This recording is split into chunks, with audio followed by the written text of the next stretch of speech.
ذرا ہمیں بتائیے کیا نوٹس لیا گیا، کتنی ہائی پاور کمیٹی ہوگی، کون کون شامل ہوگا، کیا ہو رہا ہے، کیا طے ہو رہا ہے؟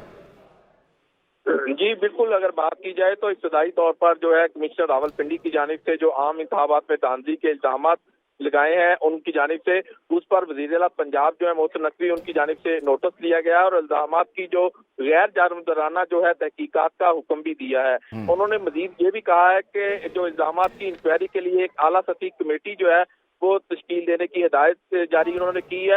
انہوں نے کہا کہ انکوائری رپورٹ جو ہے وہ انکوائری کمیٹی جو ہے تیار کرے گی اور کمشنر راولپنڈی کے جو الزامات ہیں اس کے اصل حقائق کو سامنے لایا جائے گا۔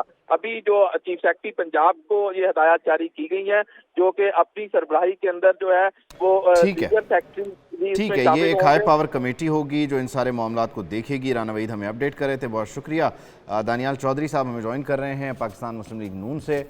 چودھری صاحب بہت شکریہ آپ کے وقت کا۔ یقینی طور پر آپ راولپنڈی ڈویژن کی اگر ہم بات کریں تو بینیفیشری ہیں وہاں سے، بینیفیشری مطلب اس طرح سے کہ آپ کی سیٹیں زیادہ ہیں، اور کمشنر راولپنڈی یہ الزام لگا رہے ہیں کہ ان پر پریشر تھا، ان پر زور زبردستی کے ذریعے یہ سارے نتائج چینج کروائے گئے۔ وہ 50,000 سے 70,000 کا کلیم کر رہے ہیں کہ اتنی لیڈ تھی، آلدو کے نمبرز کچھ اور بتاتے ہیں۔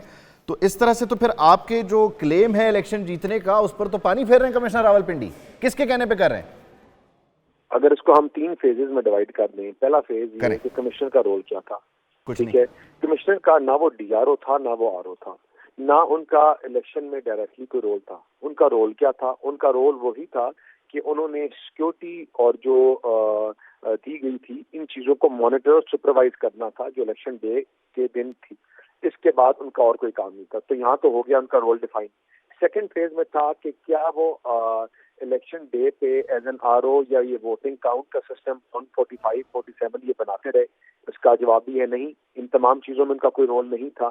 اور تیسرا رول پھر اگر ہم ڈیفائن کر دیں جو فارمل رول ہوتا ہے وہ کمپلیشن، کیا کمپلیشن میں ان کا رول تھا؟ کیا ان لوگوں کے ساتھ اکٹھے کر کے ان کا رول تھا؟ ان فارمز کو اکٹھے کر کے اسیمولیٹ کر کے یہ ان کا رول تھا؟ وہ بھی رول نہیں تھا۔ جب تینوں رولز کو آپ ڈیفائن کرتے ہیں تو ان کا رول تو تھا نہیں۔ اب آپ کی اس میں سب سے بڑی انکوائری جس کی ضرورت ہے کہ یہ دیکھنے کی یہ کس کے پریشر میں، کس نان اسٹیک ایکٹر کے یا کس کے پریشر میں آ کر انہوں نے یہ پریس کانفرنس کی کہ واٹس دا ایجنڈا، کہ ملک کو ڈی اسٹیبلائز کرنے کے لیے یہ کیا جا رہا ہے اور کیوں کیا جا رہا ہے ملک کو ڈی اسٹیبلائز کرنے کے لیے یہ، اور 10 دن بعد یا 8 دن بعد یہ کیا جا رہا ہے تو کس کے کہنے پہ کیا جا رہا ہے؟ یہ تمام وہ سوالات ہیں جو ایک انکوائری کے بعد نکل کے آئیں گے۔ لیکن ان کے خلاف جہاں تک یہ بات تھی کہ ان کے خلاف ملٹیپل اپلیکیشن تھی، لوگوں کے اپنے گریوینسز تھے کہ ان کو ہٹایا جائے، وہ الیکشن کمیشن میں بھی گریوینسز پہنچے ہوئے تھے، اور ان تمام چیزوں کے اوپر انشاءاللہ انکوائری ہوگی۔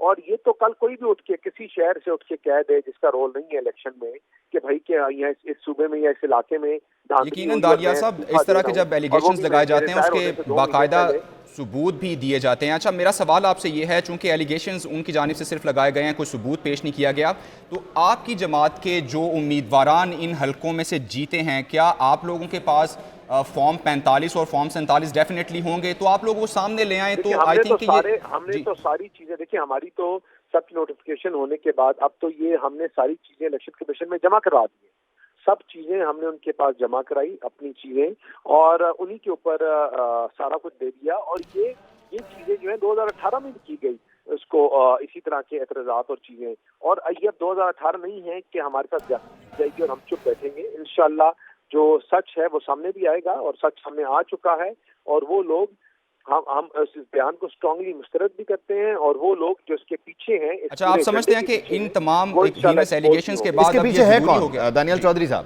اس کے پیچھے کون ہے؟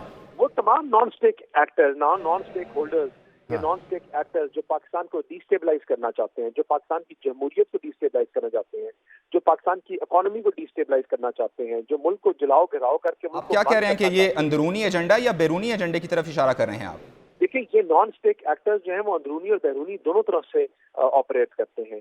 کہ سب سے پہلی سازش کی سب سے پہلی چیز یہ ہوتی ہے کہ سازش کرنے والے کو بھی نہیں پتا ہوتا میں کس کے لیے کر رہا ہوں۔ تو یہ جو نان اسٹیک ایکٹرز ہیں وہ ود ان اور ود آؤٹ اور آؤٹ سائڈ دونوں آپریٹ کرتے ہیں۔ تو دانیال صاحب، اس سب کے بعد آپ یہ سمجھتے ہیں کہ اب یہ از حد ضروری ہو گیا ہے کہ تمام تر صورتحال پر ایک ہائی آفیشل ایک کمیٹی بنائی جائے جو تمام تر تحقیقات کرے؟ یہ بہت ضروری، چونکہ آپ بھی سازش کی بات کر رہے ہیں۔